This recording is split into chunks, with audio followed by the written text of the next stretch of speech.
And finally, one of the last other troubleshooting things that you might end up running into as well is basically if your GoPro camera is just not turning on. So what do you do if your GoPro camera is not turning on at all? Well, in that case, the first thing is to make sure your camera is charged up. So again, flip your camera over to the side and just go through and see if you're able to go through and basically plug in that charger. So go through, plug in that charger right over here, and just make sure that your camera is charged up and charging up.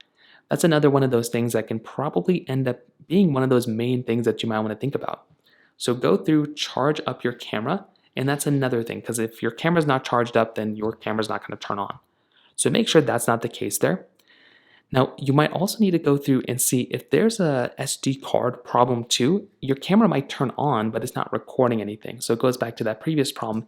Make sure that your SD card doesn't give you any problems or give you any issues there, because that's another one of those types of problems that can kind of happen too. Now, if that's not working, you might have to do some sort of hard module reset. So you want to disconnect the camera from any cables or remove the battery and SD card, anything that's inside of it.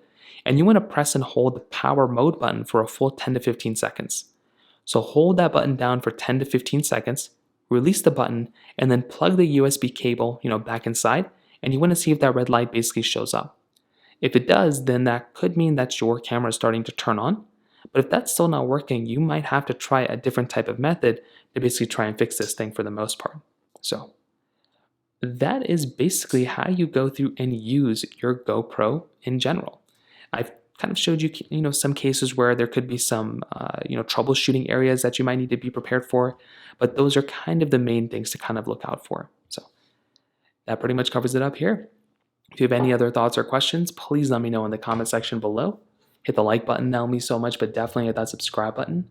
More importantly than everything else, I love every single one of you guys. Hopefully I'll catch you guys in the next video. Peace out till then.